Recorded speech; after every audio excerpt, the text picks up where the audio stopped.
The Apple Watch Series 10 is here. It has the biggest display ever. It's also the thinnest Apple Watch ever, making it even more comfortable on your wrist, whether you're running, swimming, or sleeping. And it's the fastest charging Apple Watch, getting you 8 hours of charge in just 15 minutes. The Apple Watch Series 10, available for the first time in glossy jet black aluminum. Compared to previous generations, iPhone XS or later required. Charge time and actual results will vary. Sail to breathtaking destinations in Alaska or Europe with the Disney Cruise Line. Discover where onboard magic meets onshore adventures, where beloved characters Hiya, pal! meet alluring landscapes, where Broadway quality shows meet historic cities, where imaginative dining meets amazing wildlife, and where exciting experiences await the whole family. Book an adventure-filled summer Disney cruise to Alaska or Europe. Severance Season 2 is coming to Apple TV+. What you all did 5 months ago was one of the most painful moments in the history of this company. Our message got out. We're famous. All of us equally, or one of us is like the star? What did you see? My Audi's wife is Miss Casey. If you want to find out what happened to her, I'll help. She's still alive. I want to see my wife. We should have left. Severance. New season streaming January 17th. Only on Apple TV+. Hey there, this is Matt. And Joel from the How to Money podcast. That's right. Joel and I both love traveling with our families. Actually, this past fall break from school, we took a trip to Cape San Blas down there in Florida with some of the families from the kids' school. We all got our own Airbnbs. We had a great time. I love staying in an Airbnb, Matt. Plus, while you're traveling, you could be hosting guests in your own home. Now, with the Airbnb co-host feature, hosting is easier than ever. You can access a network of high-quality local co-hosts in your area who can help you get your home ready for guests. Find a co-host at airbnb.com/host.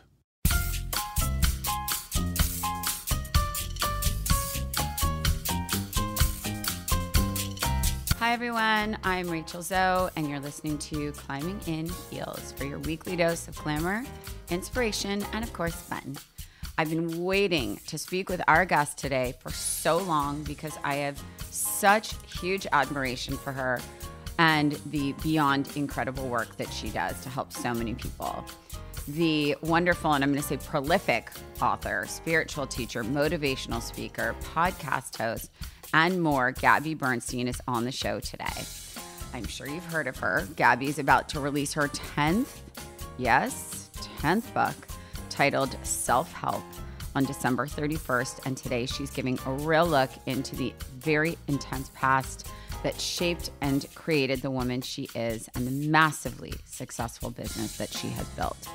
This episode is so packed with motivational takeaways and positivity and healing techniques. And I hope you love it as much as I do, because none of us are perfect.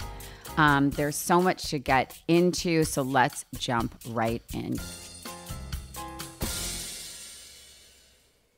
You have had such an extraordinary journey.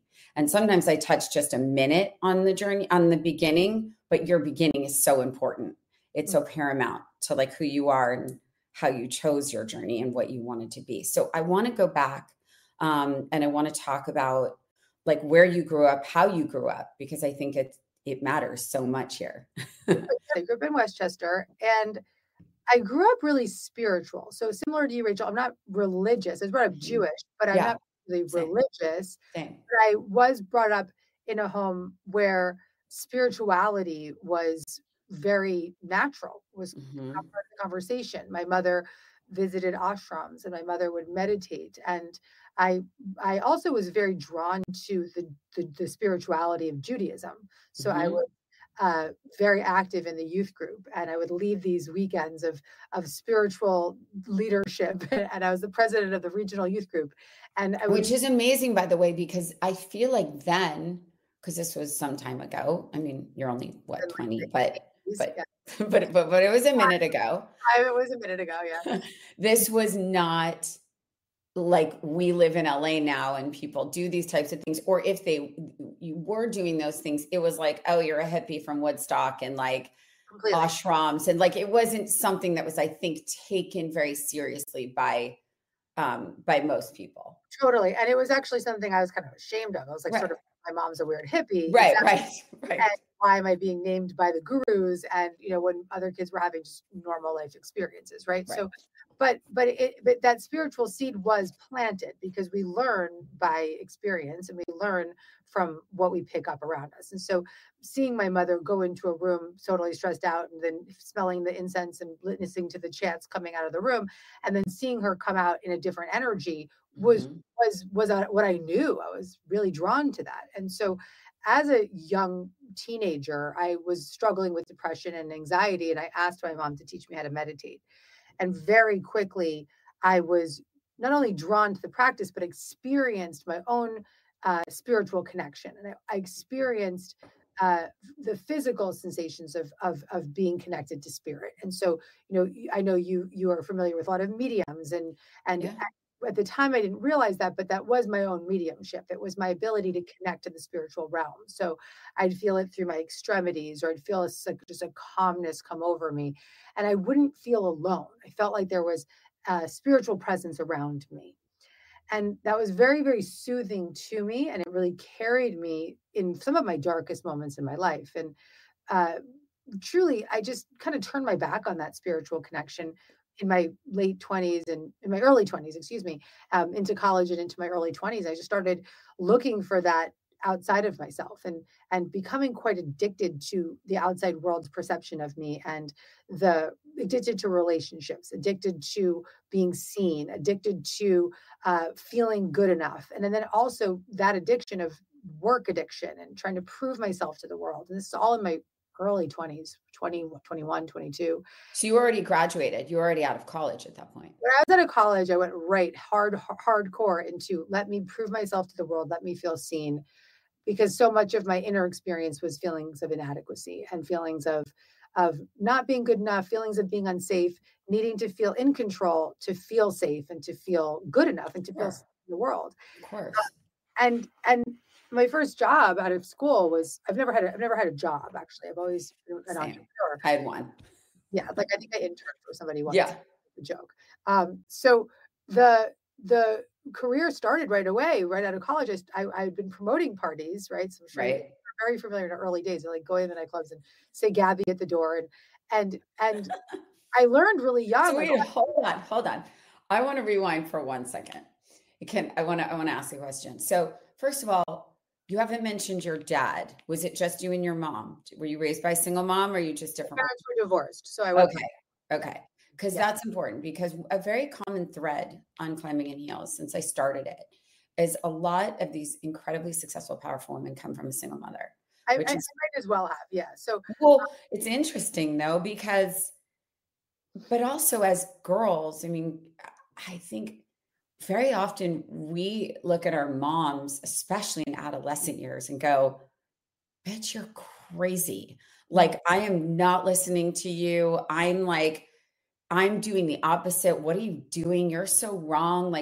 So first I want to really touch on the fact that you didn't do that, right? Because you were having like anxiety and depression and all these things, which is so important to actually recognize, because in those days, I don't think that teens recognize that. It was always the like, what's wrong with me? I'm so fucked up, or this is part of adolescence. And like, I hate everyone, and everyone thinks I'm ugly, and everyone thinks I'm fat, and no boys like me, and girls are mean, and like all the things we go through, right, for approval, because adolescence is so brutal. And this is obviously before social media.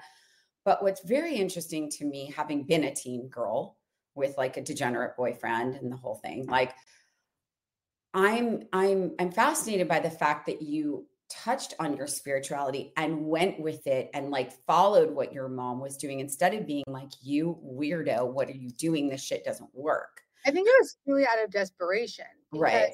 I didn't have any other way out. I was so, and I was brought up homeopathic. So like going to a psychiatrist and kind of figuring that, it was like more like, what's the remedy, and interesting. It wasn't like they were going to, sort of give me like ADHD psych or anything. Right. It was more just like, you were not getting Focalin in those days, or Adderall or whatever. And I was gifted this meditation practice, but at the time it was only a little bit that could give me that safety inside. And truly, I didn't feel safe. I didn't feel safe inside. And I didn't know why for so many years. And actually so much of it was revealed to me in my later life. But I did experience trauma as a child. I didn't know it. I dissociated from it. And so with that, I was very hypervigilant. I was really afraid. And so that the people who have adverse childhood experiences do often wind up with addiction. And that was the case for me. And so by the time I was in my early 20s and running I was running a PR company that represented nightclubs. Right, of course. Okay. As one would, which is perhaps the most dangerous job for like a young girl in Manhattan. The most like beautiful, like working the door and it's a slippery slope. Alive, honestly, like the amount of shit that I did, I don't even know how I'm alive. And so, but I think I'm alive because I hit bottom fast, Rachel. Yeah, and you were young. By the time I was 25, I was just with this severe cocaine addiction, daily habit. And I was still like the salesperson of my company. I had a business partner. I was still the one bringing in all the business. So I could show up at noon. I ran my own business. There was no consequences, but I had enough spiritual awareness. I had this stack of self-help books that were next to my bed in my studio apartment. And I would have these after hours parties with like drug dealers, just random folks. And I'd be sitting in my apartment and I'd be looking at those self-help books. And I would say to them, I'm going to be a self-help book author and a motivational speaker. And these people would be like, shut the fuck up. Like, you okay? You're about to die. Like, what are you talking about? What are you talking about? But I always knew I had that spiritual faith inside. I leaned on these books. I would read them as I was coming down at night. I would journal feverishly in my journal. And I remember being one day, really the days before I got clean and sober, I remember being in my car across the street from my apartment, doing alternate side of the street parking on 13th Street in West Village. No, wow. Beat up white Toyota Corolla, like chugging a Gatorade. And I was listening to this cassette tape and it was just playing over and over and over. I would just go rewind. It was a cassette tape. Cassette tape, obviously. You're right by the Waverly, by the way. Exactly. And Moomba. Exactly. So I would hit rewind and play and rewind and play and rewind and play. And I just kept hitting it again and again and again because I wanted to keep listening to this words. And what I was listening to was this psychic reading that I had had 6 months prior. And the psychic's words were so clear. And she kept saying to me, you're addicted. You're having addiction problems. And I was like, it's not that bad. And then she went on to say, you have two choices in this lifetime. You can choose to stay on the path that you're on and it will be very destructive. Or you can choose to get clean and make a major impact on the world. And I just kept repeating this rewind, play, listening to the cassette tape. And I got out of my car and I went back to my apartment and I started to fall asleep that morning. It was like noon at this point. I was just scribbling in my book, get clean and live a life beyond your wildest dreams. And it was days later that I made that commitment to get clean and sober. And October 2nd, 2005, so it was 19 years ago. Wow. Good for you. Yeah. And good for you. That was the turning point of my life and the turning point of my career, because obviously if this is my new life, I'm not going to be able to do what I was doing. Yeah. Very quickly dove into becoming a spiritual teacher. I mean, like if you had been in New York at that time. I was. It was the best, by the way. It was the fucking best. It was fun. I wish you guys had been to my early lectures. Like it was so cool. It was just like all these girls like dressed to the nines that otherwise would have been in the club, but now it's Friday night and they're like in a church listening to me talk about spirituality. And by the way, I will say this, Gabby, to that end, that I knew many people that I was very close to at that same exact time that you were going through this, that were also going through it and didn't get clean. And it ended very differently. And it ended very differently. And even one of them I saw recently is in rehab for 20th time now. Yeah. Like wild. Yeah. So, I mean, there's a lot of power in that. And I think using that moment to put forth what you've put forth and helped and saved so many people. So you had that moment, you had this epiphany, you had this awakening. Now, did you go through drug addiction treatment or were you just like, I'm done? I got sober in 12-step program. I got myself clean and sober. I walked my ass over to the famous meeting in the West Village. And I just my ass down humbly. I knew so many people at that meeting. 7:30 a.m. every morning, and I did that for 6 years in a row. Wow. And the thing that was so cool about that time, and I have such fond memories of that time, Rachel, was I was young in sobriety in New York City in the early 2000s, and Which is hard. You know what though? It was so fun. It was so fun for me because there was other people. Because they were young. It was all the people you party with. Of course. Oh man, there's a guy you used to blow lines with, and they're like all at your meeting. There's that fashion editor. That fashion. There's that design. There's that famous fashion designer. Like everybody there, and then but there was this youthful. There is in New York City still a young contingency of sobriety that's and in LA as well. That's so awesome because when you find your way into that, it's actually like this extraordinary community that you get wrapped with. It wraps around you. Of course. And my friends who have stayed sober with me throughout the 2 decades now, they're extraordinarily successful in their own fields. And 2, there's this just sort of like childlike essence. Because there's so much recovery. And we have such fond memories of those times. And also, I think I would argue to say that addiction is something that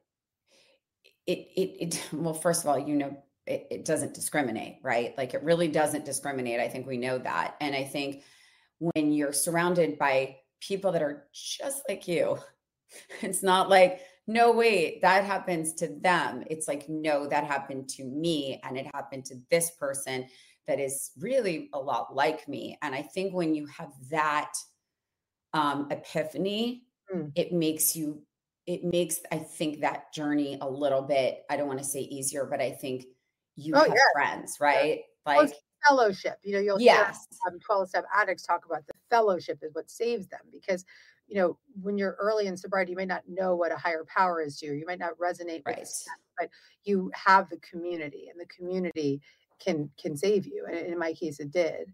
And then it made me really inspired to create community outside of those rooms where people may not have the privilege of finding their way into those rooms. Sure. And so that's where my spiritual community, getting on stages and just giving talks with setting up the chairs in my heels, talk about being in my heels. Yeah, exactly. I was like renting a room in the Gay Lesbian Transgender Center on 13th Street and like legit like opening up like chairs by myself with my volunteers. Those like metal folding chairs, those like ones with that like pretend cushion lining on it. Audiences got big, Rachel. It was like 300 chairs, right? So I'd be like opening up these chairs at this little jinky platform and the crappiest sound system. And people were coming. And I still have videos from those days. I'll send you a clip of a video. You could mix it in here. God, it was so funny, and the outfits were just totally fucked. But like, I needed you. I really needed you. Honey, you're doing fine. Like, you're doing great now. No, but here's the thing. So I've often said, and I don't know if it's a good thing to say, I say it as a joke, but I kind of mean it also, that anxiety for me, it's kind of served a bit as my superpower, a bit as my fire, a bit as like I don't know that I've ever looked at it as a negative thing. I'm sure it is in some ways, but I also feel like it has served me because I'm aware of it. And because I've always had it, right? Like I'm prone to it as a kid. And I'm always, to your point, like, what do people think? I want to do the best. I want to be the best. I can't let this person down. And I think even going into your career, especially as an entrepreneur, as you said earlier, like I've worked for myself. I had one job my whole career. And I have worked for myself since I was 25 years old. And while terrifying and that feeling of like, there is no fallback, right? Because there's no one who can, if I don't show up, we're fucked, right? Yeah. Like there's no one, I don't have a partner. I don't have there is no two of me. So like, if I have 104 fever, I'm still going to set, right? Yeah. And so whatever that was, and the money I was making, there was no margin for error. And I think with you, it's like you have built this career to help and save so many people who have experienced a range of hundreds to thousands of different issues, right? But I do think at the core, it comes from this spirituality and this belief that you can heal, right? You can heal in your mind and your body and all of these things. So tell me about the sort of core of you and sort of like what makes Gabby Bernstein. Because like when you see, because there's a million like people that want to be life coaches. They're like, I don't know what to be with my life now. Oh, you know what? I help people, or I can talk to people. I'm a life coach now. It's like when people would say to me about styling, I love clothes, I'm going to be a stylist. Bitch, do you like to work your fucking ass off and like miss everything that matters in your life? Like, like so I want to talk to you about that, because 9, now soon to be 10 books and a million talks later in front of thousands of people. And like, you have set the bar now, right? So tell me about how you became Gabby Bernstein, this like nice Jewish girl from Westchester. I think that the becoming is actually the undoing. Right. Because as I grew in my career, I was growing inside. Right. And you were healing yourself along the way. 100%. I mean, I've written 10 books in 14 years. I've written every single one of those books for myself first. Every talk I've given for myself. Yeah. Everything I've done, I have done to heal my own core belief systems and to reshape my patterns and unburden myself from beliefs and extreme behaviors that have been protecting me for so many years, and to release those forms of protection and feel safe inside of myself and trust myself. And so the commitment to my inner work and the commitment to my spiritual faith, but particularly the personal development work, the therapeutic work that I have courageously gone through and continue to do daily, is how I have become me. Right. Because truly the essence and the truth of who we are, our highest self, is always there. And in my new book, Self-Help, actually, which is so funny that you named it that.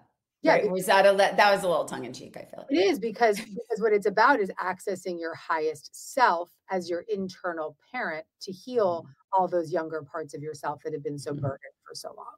And so in this instance, that self energy, maybe you would consider it like flow energy, or maybe you'd consider it like the Buddha nature or the God within you, or your confidence and your courage. And like, Rachel, when you're on set and you're just in the flow and you're just in that place where you're just like, time is just gone and you're just expanding moments, that's self, right? When you're with your boys and you're just in like that childlike wonder and just having fun, that's self. When you're in your energy of connection and compassion and courage and curiosity, that's self. And we all have self. And in the book, I talk about how self is like the sun behind the clouds. And when the clouds, the self is always there, but the clouds are in the way. And as the clouds begin to lift through the personal development, through the connection inside, that true self emerges like the sun, and we feel our most authentic. What do you do when the clouds are covering too thick? I would pick up the book Self-Help. This is by Gabby. I know I'm picking up the book Self-Help. I know that's for damn sure. Right now, I'll tell you exactly what you do. Like, it's a 4-step practice in the book, and we can do it right now. I mean, I think that's the simplicity of it. This book is based on a therapy that changed my life. And then I took that therapy, it's called IFS, Internal Family Systems Therapy, and I made it a self-help tool because it changed my life so much that I wanted people outside of the therapist's office to get it. So I made it a tool. And really the clouds, what do those clouds represent? Those clouds represent the beliefs and the patterns and the extreme behaviors that we feel stuck in. Right? So you familiar with that? Everybody listening? Familiar with the belief? Everyone. And we can check in with it, right? So typically when we have those beliefs and those patterns that are so strong and so ingrained in us, like people pleasing or overworking or addiction or, running too much empathy to a detriment, overriding ourselves. Exactly. Codependency. For me, there's a controlling part that's really run my life for very long. I know any entrepreneur, any woman that you have on this show is gonna be like, I got a controller. I know who I'm in. Perfectionism, control. I mean, there's definitely a list of 10 that we could all pretty much check, I think. So many. And these parts of us are actually, if you ask those parts of yourself, like the controlling part of yourself, or the part of you that maybe is the perfectionist, Rachel, if you asked, how long have you been around? What would those parts of you say? I mean, I've since I was born. I mean, I can't ever, I don't know when not.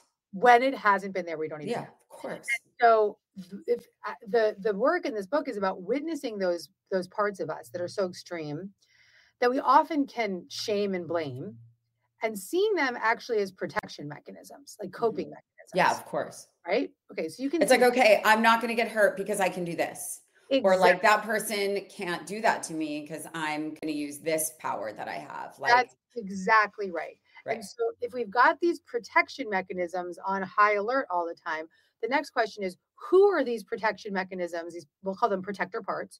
Who are they protecting? Right. And so it's the young little girl that feels like someone's going to take advantage of her, or the little girl, in my case, little girl who experienced trauma, who doesn't feel safe, or the little girl who lived in chaos and was just like, I need to control everything in order to not feel like I'm going to die. And so we live our lives, and those are exiled little parts of ourselves that experienced trauma or attachment breach or feelings of inadequacy or being unlovable or not good. And how much you block those, I think, as women, we block them so we can move forward, right? We live in these protector parts, these coping mechanisms, to never have to feel those exiled feelings again. So what happens? We live from trigger to trigger, right? So somebody doesn't do the thing we want, and then we're like super fucking activated and we're in this new part. Or, we're being a perfectionist because things don't feel like they're in control, or however we act out. And so as leaders, as entrepreneurs, as women, these parts can really take over. And sometimes we can be so blended with them that we can walk away and be like, I don't know what came over me, particularly with our romantic partners, right? So like don't talk about, extreme parts triggering each other. Okay. So this book is all about helping the coping mechanisms, helping the protector parts feel more settled. Okay. And so I'm going to take you through it because I think you're ready for this. All right. So you're tracking with me. We don't have to do it with you in real time, but your listener can do it with you. Yeah, right? No. I mean, I listen, I think to some extent, I don't even think to some extent, we all need this. And I do want to say one thing before, and I want to see if you agree with me. I was at this event at LACMA, and a really dear friend of mine, a very successful power couple, wife, total badass, husband, badass, and a sweetheart. And he was telling me how all the guys in his life are like breaking down, right? So he's about 46, 47. He's like, all my friends are just breaking down. He said, and I don't know why. And he said, it's midlife crisis. It's whatever. He goes, but I feel like that doesn't happen to you guys, like meaning women. And I said, I'm going to tell you something interesting. And I didn't think about it when I said it. And he said, that was brilliant. I never thought of it that way. And you are probably right. And what I said was, here's the thing. I think women aren't to some extent always in a midlife crisis, right? Like, I think to some extent we come into this world, for the most part, obviously, generally speaking, we are insecure and feel not enough and put these things up and like, no one's going to love us. No one's going to this. We have to be the best at this. We have to prove ourselves. Our egos are this or that, all the things, right? The insecurities. And I'm like, whereas dudes are like, I got this. Like, I'm good. I'm driven by ego. And I'm like, we've been in this our whole lives. This is how we function. It is only now that society's letting us not feel that way, right? Like, it's cool to feel fucking strong and good about yourself as a woman. Whereas before it was like, that bitch is difficult, right? Like she speaks too loud. She speaks too much, or she's too opinionated. Whereas guys now in their mid 40s to 50s, they're like, oh my God, I'm not successful enough. Oh my God, I'm not like whatever. And I'm like, yeah, we've dealt with that our whole lives. We're just coming out of that, right? And add hormones to all of that. Okay. Add, puberty and add postpartum, and then, and then add fucking menopause to that. Yeah. Yourself, man. Fuck yourself. Yeah, exactly. Sail to breathtaking destinations in Alaska or Europe with the Disney Cruise Line. Discover where onboard magic meets onshore adventures, where beloved characters Hiya, pal! meet alluring landscapes, where Broadway quality shows meet historic cities, where imaginative dining meets amazing wildlife, and where exciting experiences await the whole family. Book an adventure-filled summer Disney cruise to Alaska or Europe. are a lot of the people that you speak to and work with young? Because I believe that some of the work that you do is the most important for adolescents. Because I think that your journey as an adult is so impacted by those years. You know? Yes, my most important student is my son, Oliver, who's 6. He is my absolute most valuable student. And he is my most important. That I understand. Not just because he's mine, but because No. he's so malleable, right? Of course. So that when I see Ollie get flooded with, because he actually can't stand to be wrong, right? So the second he gets a number wrong or a letter wrong, he loses his shit and he'll storm off. And so instead of saying to him, you're fine, or, you know, you did just fine, or you're going to be fine, or get over it, or move on, it'll be whatever, like, let it go, it's not a big deal. Instead of overriding his experience, I'll follow the steps. Right. So first, I'll choose to check in. I have to give him the choice to check in. You know, if you go to your boys when they're activated and you're like, talk about it, they'll be like, no, I'm not ready. You know, give me the hand. And so I'll have to wait a little bit. And so sometimes I'll hear him go to his room and he'll rustle around. And once I see things moving around in his room, I can go in and knock and be like, would you like to check in? So when I get buy-in from him, I know I can. And he's only 6. I want to just remind everyone because this is so important. I really do this as a 2-year-old. You can do it with a 2-year-old. Yeah, but I feel what you're saying. And I think it's so important for parents to hear this. This is not stuff that happens when you graduate college and go on your own. This is stuff that is from day one.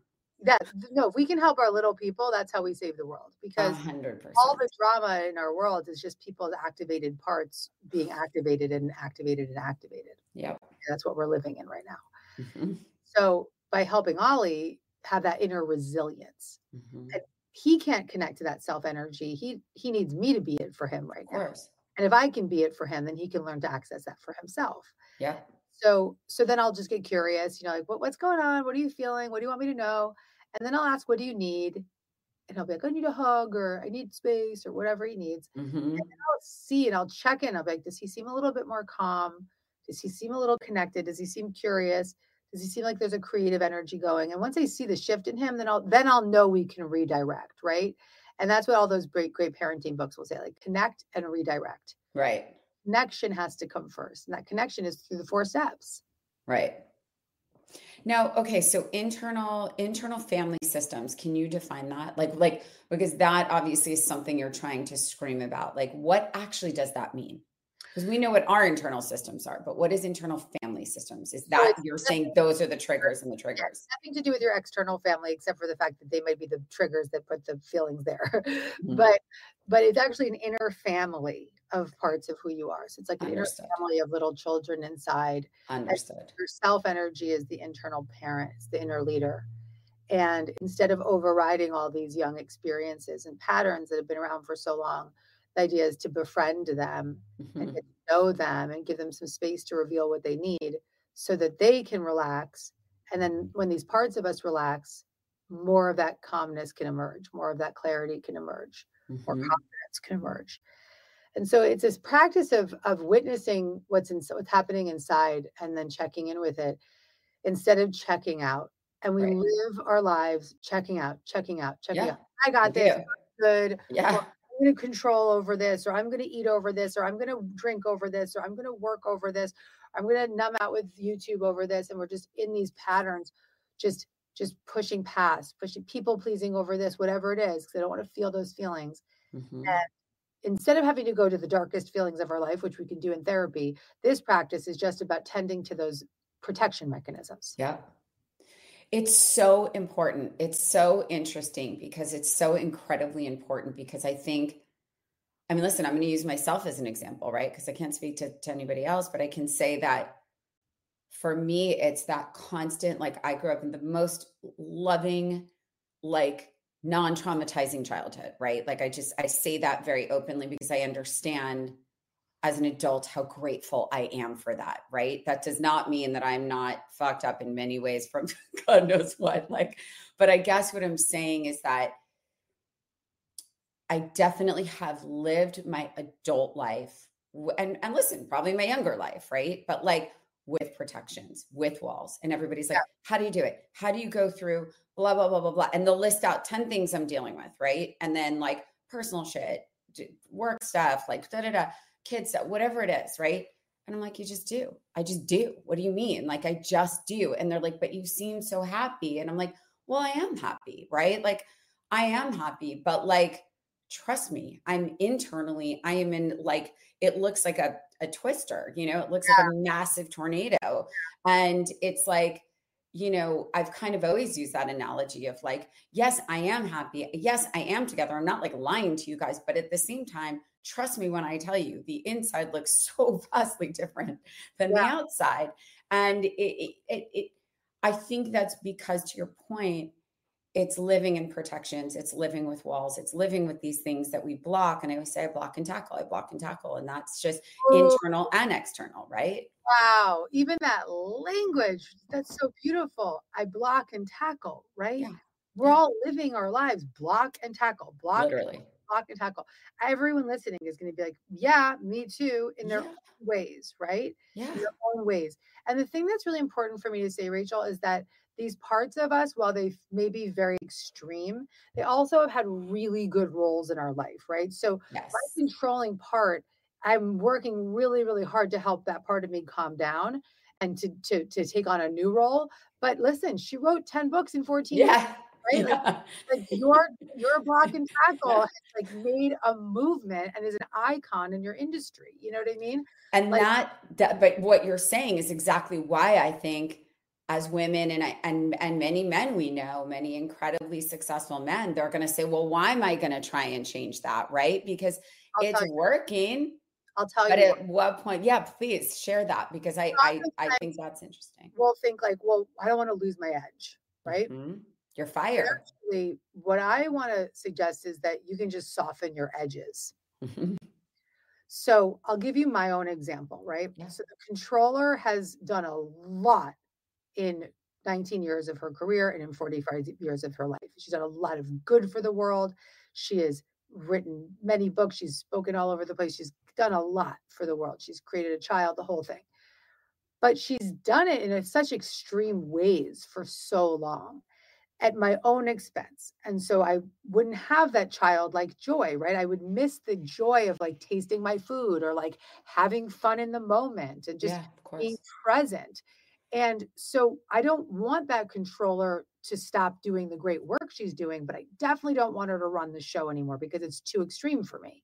Mm-hmm. And so as I've tended to her with this process of checking in and keep working with her, now she's taking on a new role. So she's not going away. She's not a bad part. She's just emerging into a more relaxed role, right? Mm-hmm. So instead of being the asshole on the team call, being like, do this, do that, blah, blah, she can actually speak with more clarity now because she's more calm.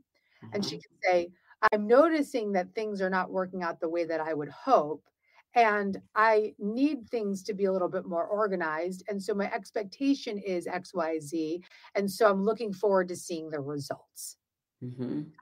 So that's a badass, powerful entrepreneur talking to the team saying it's time for all of us to get in gear, but it's not a controlling asshole, right? That's so interesting. That is so interesting because I think I want to touch on that because I think there is this real like, it's like a tug of war. I think in most successful, powerful people, like I can't be me unless I do this, right? And I've always said my number one thing is lead with love, lead with kindness. You don't have to be an asshole to be successful. You don't have to fuck people over to win at something, right? Like, and I think that is a newer concept for, I think most industries, like sort of saying, I can still win at this and not be an asshole. I can still be nice to people. And I think to your point, there is a real fear of like, wait, I won't have that same power. I won't have that edge. They won't listen to me if I don't act like this, right? I won't be heard. I won't be seen. I won't be heard. And the thing is, one time I had my therapist say to me, she's like, I would recommend that maybe you don't run your business like a 10-year-old anymore, and from your 10-year-old, And I'm still like, that every day. Every day. Even today, I was like talking to my VP of marketing. I was like, okay, I recognize there's a part of me that wants this done tomorrow, and that could maybe be a little bit aggressive. And so I'm going to speak for what I want and what I need, but I'm also going to give you some space, right? So it's so different than just being blended with that part of myself and thinking if I don't get it done the way that I want it in the time that I want it, I won't survive, right?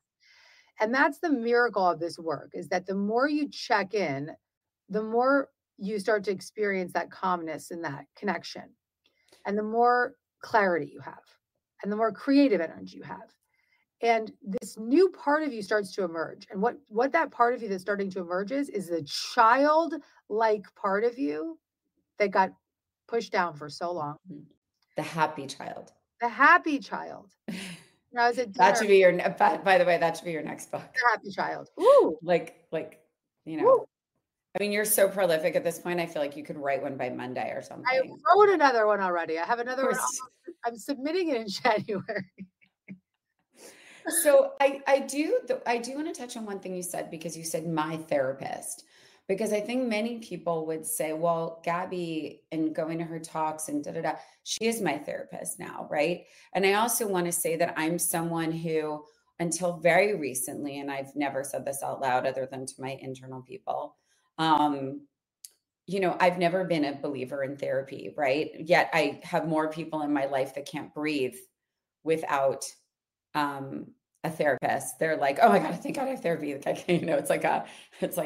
And I think what's interesting is some of the things you've said is, I think part of it is it's the blocking and tackling, right? You don't want to go to the underneath. You don't want to necessarily unblock it because you're like, I'm doing great. I don't need to uncover that stuff, right? Yeah. So I want to talk about it because one would think, sitting here with Gabby Bernstein and life coaching half the world at this point through your books and, your talks and all of these things and your pod and everything else, it's sort of like, okay, why do you need a therapist now? So, and I know why, but like, I want you to share that concept, right? Well, I have a couples therapist. I have a personal therapist. Because you know why, Rachel? I want to feel as absolutely free as I can. So interesting. I have been on a pursuit of freedom since the moment I landed here on this planet. And that freedom is what I'm here to live inside and what I'm here to teach. So I will hopefully, my new therapist is like fabulous. I love her so much. And I love all my therapists I've had throughout my life, but this one is just so amazing that it's really like shining the crystal, Mm-hmm. It's like I go in and I'm like, who are we going to check in with today? And I do IFS therapy. So that's what I'm drawn to. I've read books about it, but it's just had such a profound impact on my life that I wouldn't do it any differently. And I think that what's nice about this book, it's called Self-Help. It's like for the folks that are like, no, thank you. It's really for the people that are in the therapy because it will enhance your therapy. It's for the spiritual students because it will enhance your spiritual practice. And it's for the folks that are like, I don't really like, is this it? Like, is this how I'm going to feel forever? Like, there has to be a better way, but maybe they don't want to go to therapy. And so this is a gentle path. This isn't asking you to go unearth your deepest, darkest wounds. It's asking you just to find a new way of relating to yourself. And it's very attainable. Like, I almost feel like this is sort of the 101 for people who are like, it's self-help 101. And I think that's probably what you meant by the title a little bit, which is like, you know what, this doesn't take a whole lot of work. This is like really just helping you in your everyday life feel the best you can, or even just if you feel a little better from doing this throughout the day. That's what you're trying to do. Yeah, that's actually my goal for the reader, is like, have these moments, follow the 4 steps even once a day, but the more often you do it, the more free you'll feel. But if you do it once a day, you get a glimmer of that self energy, so that confidence, that connection. And it's just really about adding up those moments, those glimmers, because once you have a little taste of it and you're like, whoa, I just did that 4 steps and I actually feel a lot more calm right now. Or I just had such an anxiety attack, but I used Gabby's 4 steps and whew, the anxiety is lifting. It's like a break.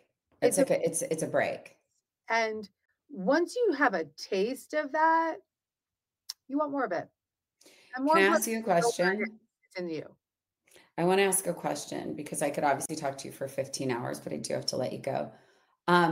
You said that you've been on a journey for freedom, internal freedom and external, I imagine, since you came onto this earth, right?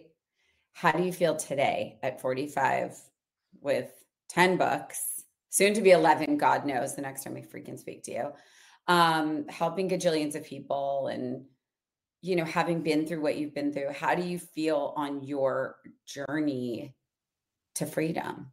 Like, how do you feel today? I'm going to answer with a story. So I was in LA a few weeks ago, and I was at dinner, and I'm looking at the menu, and you're going to laugh when I talk about this, but I was like, the Abuela's chicken soup is just everything. And like the Pomodoro, I love the Pomodoro. And we need to share the tacos. And my friend was sitting across from me. It's like a good friend of mine. And she looks at me and she goes, Gabby, you're having so much fun in life.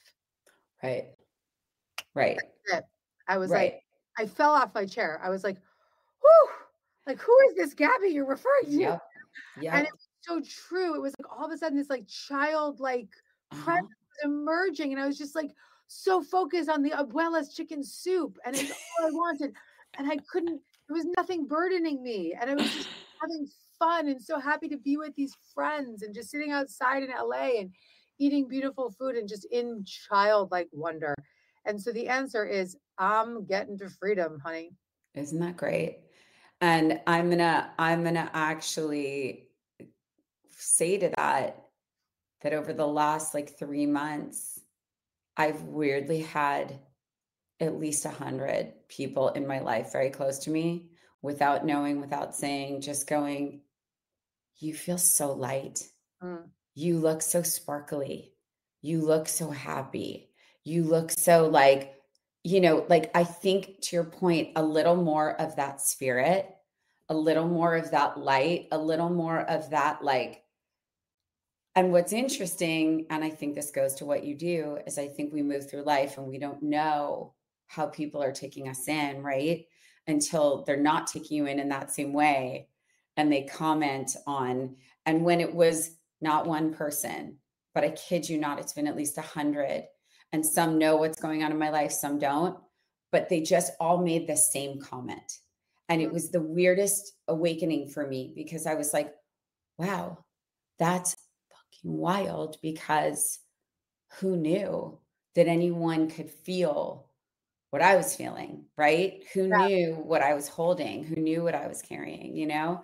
And they still don't know, by the way, right? But like at the end of the day, to your point, I think that freeing behavior of how you move through even just a dinner, talking about the excitement about food. And I think when you talk about happy people, to your point, it's people who are genuinely excited by something so simple. Yeah. That's like, so yes, you know, like, yes, my day. How about 20 people that you see in a day and you go, I'm good. How are you? And they're like, I'm good. And the next thing, but then every once in a while you get a person that says like, I'm great. Totally. Like, I'm great. Like, it's a beautiful day. I just had the best breakfast. Like, oh my God, my son did this. Or like, wow. And I have a friend that actually answers that way sometimes, and it jolts me. Yeah. Because I'm like, shit, she is genuinely living in gratitude and actually genuinely this fucking happy about like the 5-minute dumb thing she just did. And I'm not saying it's dumb, but it was like a nothing thing. Presence. But wow. Right? It's presence. And it's, that's what life's about. And I think that most people don't live there. Well, I love you for making your life's purpose not only self-actualizing, I hate to use that term, but I guess getting yourself to your freest place, but actually making it your life's goal to get everyone to their freest place. Because it's such a beautiful thing. And, you know, it's like, in the simplest way, it's like turning that frown upside down, right? 100%. And it's a very selfish career I have. I wouldn't say that. Well, it's selfish because if I do it right for myself, then I can do it right for you. And you asked me early on, you said, well, what made you Gabby? And it was realizing that there was no one else I was trying to be. Right. And that I was going to just keep peeling back the layers of the onion of who I authentically am. Mm-hmm. And so I can say that it's a selfish career because I'm just having fun doing the work on myself. And then I can just unapologetically share it with the world. Yeah. And actually changing the world and helping a million people doing it. Now everyone wants to be a life coach. My answer to those folks is good, but go do the self-help. Of course. Because you don't want to heal yourself to heal others. Don't be a wounded healer. Yeah. Okay. So before you go, I'm going to give you like a handful of questions, just rapid round, just because it's what I do to close. So like 2-second answers. Morning person or night owl? Ooh, morning person all the way. Okay. Favorite season? Fall. Mountains or beach? Both. This one should be interesting for you. One thing you'd tell your younger self. It's going to be great. I like it. Mascara or blush? Oh God, mascara all the way. Yeah, same. Well, this is interesting. Another job you'd like to try? I would be a great CMO. Like, yeah, you would. Good at marketing. Like I would be such a good CMO. You would. You really would. Okay. I already know the answer to this, but quiet weekend or on the go? You might be surprised. On the go. Not surprised. That was what you were thinking. You are a go fucking go, girl. Yeah, what am I talking about? On the go. You are not a sit on your ass kind of person. On the go. Yeah. One piece of advice for raising boys. Ooh. Curiosity. Okay. Where have you not traveled that you would like to?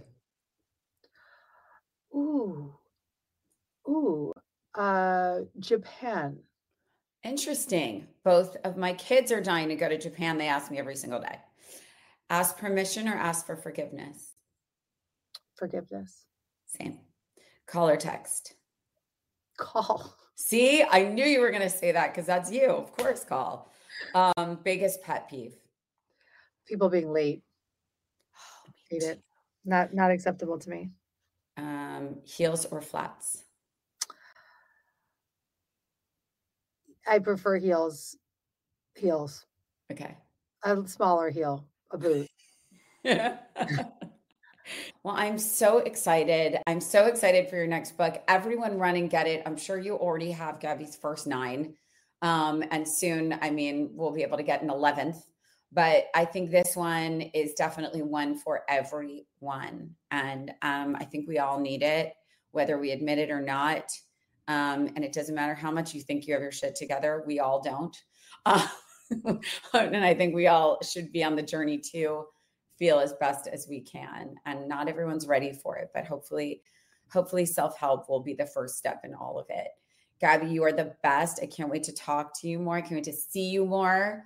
I can't wait to drink like some caffeine with you or a matcha, even though I don't drink matcha. Sure. I like caffeine. I'll caffeinate with you any day. Okay, great. Well, I love you.